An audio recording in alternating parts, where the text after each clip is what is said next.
Salut à tous, j'espère que vous allez bien. Aujourd'hui on se retrouve dans une nouvelle vidéo, une vidéo pour ma palle de février.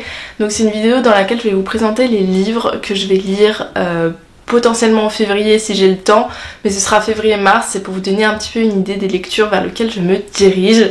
Bien évidemment le mois de février, au moment où vous voyez cette vidéo, a quand même déjà pas mal commencé. C'est pas un mois suffisamment long pour que toutes mes lectures que j'ai prévues puissent être lues à la fin du mois. C'est pour donner un petit peu une idée, et l'idéal c'est que ce soit lu à la fin du mois de mars. Mais voilà, je me mets aucune pression. Les pales c'est vraiment pour donner une idée de mon envie du moment. Et après, si ça doit évoluer, ça évoluera. Du coup, j'avais 2 semaines de vacances, une semaine ici pour bien m'installer, et ensuite j'ai profité d'une semaine avec ma famille au ski, à la neige, etc. Et je me suis dit que pendant cette semaine, j'allais renouer avec la fantasy. C'est un genre que j'avais vraiment mis de côté, même cet été, je crois que j'en ai très peu lu. Les derniers fantasy que j'ai lus, ça date de la romantasy, et c'était pendant mes vlogs thématiques romance qui n'auront pas lieu cette année, parce que beaucoup trop d'organisation et beaucoup trop de semaines banalisées pour des vlogs, et du coup ça fait que je me mettais une pression pour vraiment finir les livres en une semaine. Mais j'aimerais lire depuis longtemps, et je me fais un petit peu secouer par ma soeur, Dark Hair de C.S. Paca. Donc c'est le 2e tome de Dark Rise. Pour ceux qui ont suivi, c'était l'une de mes lectures favorites de 2023. Dark Hair, c'est un petit peu un combat entre l'ombre et la lumière. Je sais pas à chaque fois comment décrire ce livre sans spoiler, parce que c'est le type de livre où tu rentres, t'as l'impression d'avoir un scénario assez simple, d'ailleurs c'est du young adult, donc c'est accessible aux jeunes adultes. Dans l'écriture ça se ressent aussi, je suis pas sûre que la traduction soit au max non plus, mais là j'avais vraiment eu du mal avec le premier tome dans les, allez on va dire les au moins 75 premiers pourcents, et ensuite c'est parti en cacahuète, et j'ai adoré au point de mettre dans mes meilleures lectures, parce que c'est un peu comme Le Prince Cruel, on a une fin qui ne ressemble pas à la totalité du livre, mais tu comprends pourquoi la première partie a été faite, et tu te dis dans les autres tomes ça va être encore mieux. Et effectivement ma sœur qui a lu en anglais du coup Dark Hair bien avant moi a adoré ce tome 2. On est voilà ici dans un monde assez sombre. Il va y avoir des événements qui va faire que on va se rendre compte que c'est pas aussi simple que ça, et que parfois la lumière n'est que un peu le reflet de ce qui est sombre, et que tout ce qu'on nous explique au début et ce qu'on nous présente, en fait ce que les personnages connaissent est faux, totalement faux. Et c'est voilà, plus j'en parle, plus j'ai l'impression de vous spoiler, et pourtant j'en dis pas grand chose. En fait le monde dans lequel on évolue, c'est un monde un peu époque victorienne, un Londres victorien, mais avec de la magie et avec des créatures. On parle d'une licorne à un moment, je trouve ça super original. J'ai trop hâte vraiment de m'y plonger avec vous cette semaine, on va voir ce que ça donne. J'ai aussi mis dans ma palle, pareil avec ma soeur qui me pousse à lire ce livre qu'elle a lu, c'est Celle qui devint le soleil de Shelley Perker-Chan, publié chez les éditions Brajlon. Ici on est dans une fantasy asiatique dans lequel on va se replonger dans l'histoire de Chine. Il me semble que c'est tiré plus ou moins d'une histoire vraie. Il paraît que c'est incroyable, qu'il y a des rebondissements. Ce que je sais c'est que voilà, on est avec un personnage très fort qui est prêt à tout pour s'en sortir, quitte à commettre des choses pas forcément super cool. Je l'ai dans une super belle édition, c'est une duologie, j'ai pas le tome 2, donc si j'adore, je vais être obligée de me procurer le tome 2.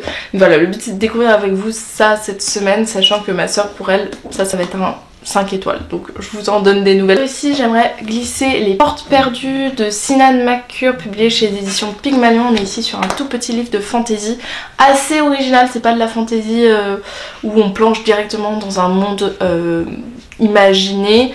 On est ici dans notre monde, mais on est dans un manoir où on a des orphelins, des enfants qui sont dedans, et qui, quand ils poussent des portes, entrent dans des mondes parallèles.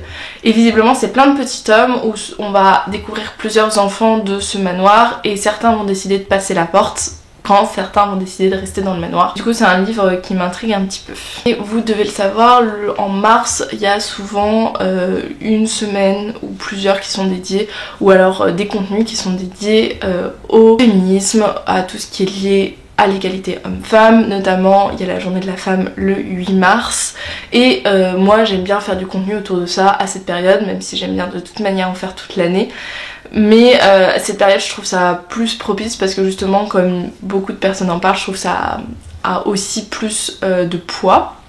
Mais si de manière générale ce type de lecture vous aimez comme moi, et bien j'ai fait une vidéo sur mes lectures féministes préférées, qui est une vidéo que vous avez beaucoup appréciée sur la chaîne, donc je suis très contente. J'en ai d'autres dont j'aimerais vous parler aussi, mais j'aime bien en découvrir aussi de nouvelles, que ce soit de la non-fiction ou de la fiction. Et même si cette année je suis un peu dans une volonté de réduire un petit peu ma palle et donc de pas forcément acheter toujours de nouveaux livres, et bien j'ai déjà regardé ce que j'avais dans ma palle et ce que j'aimerais lire. Donc pour m'avancer pour mars, je vais peut-être lire des lectures féministes en février, comme ça je pourrais vous les présenter en mars. J'en ai sélectionné 3 ici, mais j'en ai d'autres qui sont pas chez moi dans cet appartement mais qui sont chez mes parents, que j'irai potentiellement chercher. J'ai notamment, je vous en ai parlé récemment, The Way I Used to Be, et là on a The Way I Am Now, qui est le tome 2 de The Way I Used to Be, qui va parler d'agression sexuelle. On est dans un contexte où on a une jeune fille qui va se faire agresser chez elle par quelqu'un qui est extérieur à chez elle, et s'ensuit en fait toute une histoire autour d'elle et de sa construction vis-à-vis de ça, parce que c'est assez jeune au moment où ça arrive, elle est dans le début de l'adolescence, et voilà, on va voir sa construction jusqu'à la fin du lycée vis-à-vis de ce qui s'est passé, et son combat un peu, enfin je dis son combat mais c'est pas vraiment un combat que elle porte, elle le fait malheureusement inconsciemment, mais un peu ce combat de survivre à ça et de se construire avec ça et de pouvoir en parler, parce que ça c'est un vrai combat qu'elle mène avec elle-même. Et ce que ce livre apporte, et je pense qui est vraiment bien, c'est de montrer que ce traumatisme il impacte chaque partie de sa vie d'adolescente, et que c'est super difficile d'en parler. À chaque fois que je vous parle de ce livre, je vous dis, quand je l'ai lu, j'avais la sensation que si elle parlait à tel ou tel moment, elle ne serait pas crue. Et c'est un des points forts que l'autrice a mis en avant, c'est quelque chose qui est dit beaucoup quand on parle d'agression sexuelle, c'est que c'est très difficile d'en parler. Et je pense qu'elle a bien mis ça en avant, elle a bien illustré ça dans ce livre. The Way I Am Now, c'est la suite, c'est une fois que elle a potentiellement pu en parler, qu'est-ce qui va se passer. Moi je pense que c'est la partie plutôt judiciaire. Elle va grandir encore, elle est à la fac, elle a des rencontres, et comment est-ce qu'elle continue à évoluer dans ce monde-là. Moi j'attends de ce livre qu'il y ait une partie un petit peu justice, pour montrer aussi les difficultés de dénoncer et d'aller porter plainte, et tout le système judiciaire derrière. Mais c'est pas dit clairement dans la 4ème de couverture, peut-être que ce sera juste la continuité dans sa vie de qu'est-ce que ça va encore impacter, et le fait que ça impactera encore très longtemps sa vie, voire pour toujours malheureusement. On a également Les Grands Discours de Femmes, qui est un livre que j'ai acheté depuis longtemps. J'avais lu juste, il me semble, le discours de Simone Veil. Mais voilà, c'est des grands discours pour ce qui a changé l'histoire de manière générale. On a plein de célébrités, on a Elisabeth d'Angleterre, on a Rosa Luxembourg, on a Eleanor Roosevelt, on a Simone Veil bien évidemment, on a Louise Weiss. Bref, plein de noms, la plupart je ne les connais pas et c'est ça qui est affreux. À la fois au tout début j'ai un petit peu une explication de qui est la personne, et ensuite j'ai son discours. Et je pense que ça pourrait être vraiment cool. Malheureusement on n'en parle pas assez, parce que comme je vous dis, il y en a très peu que je connais finalement, et ça c'est très triste. J'ai aussi dans ma palle, grâce à ma mère qui avait le livre en 2 fois, je ne sais pas pourquoi, je pense qu'on lui a offert le livre 2 fois, mais j'ai Leçons de chimie de Bonnie Garmus, publié chez les éditions Pocket. On est là sur un livre qui va parler beaucoup du sexisme, notamment dans tout ce qui est profession. On est avec une jeune femme en 1960 qui est dans un institut de chimie, et c'est un peu une des seules femmes à être arrivée à ce niveau-là. Et on lui dit un petit peu, bah les femmes c'est la cuisine, voilà, pourquoi on ne sait pas, mais voilà. Et par conséquent, elle, à un moment, on va lui proposer une émission de chimie, mais tournée vers la cuisine justement. Elle se dit, bah je vais le faire. Elle va décider de changer un petit peu les codes justement des genres. En partant du stéréotype, elle va décider de changer un petit peu les codes du genre. Je sais pas ce que ça va donner, je sais que Alex Bouquin en Prada en a dit que du bien à un moment, et je m'étais dit oh tiens, si à un moment j'ai l'occasion je le lirai, et maintenant j'ai l'occasion parce que quelqu'un l'a offert 2 fois à ma mère. Voilà. J'ai un petit peu des livres en vrac. Déjà j'ai La tisseuse de mélodie de Sarah Abbasi que j'avais commencé en début d'année parce que je l'ai reçu suite à une rencontre Babelio. Et dû à plein de choses, je l'ai arrêté pile poil au milieu, ce que je trouve très dommage parce que c'était un livre qui avait beaucoup de potentiel. Certes, je pense pas que ce sera un 5 étoiles, je pense pas que ce sera dans mes meilleures lectures, mais au niveau du monde qui est imaginé, au niveau de l'intrigue, je trouvais qu'il était vraiment très cool, au-delà du fait que le livre est très joli. Et notamment, je suis allée à la dédicace, j'ai eu ce super marque-page. Bref, j'ai très envie de le continuer, de le finir, mais à chaque fois que je vois ce livre, il ne donne pas envie forcément de retourner vers lui parce que je me dis il va falloir me ressouvenir de la première partie et je suis pas sûre de me souvenir de tout. Et je trouve que la romance entre nos deux personnages, c'est pas que c'est exagéré, mais c'est le genre de romance qu'on a voulu faire un enemies to lover où ils passent leur vie à se répliquer des choses l'un l'autre. Pour moi, un enemies to lover, ça se résume pas à ça d'une part, et de deux parts, des fois les répliques, t'en as juste marre, t'as envie que l'histoire avance, t'as pas envie, ils se prennent la grippe les 30 secondes, donc...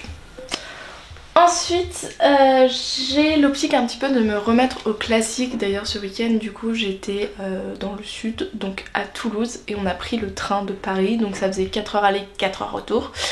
Et les 4 heures, tu les sens bien. J'ai rarement l'occasion de faire autant de trains, encore que cet après-midi, du coup, je fais 7 heures, je crois, pour aller à un autre endroit.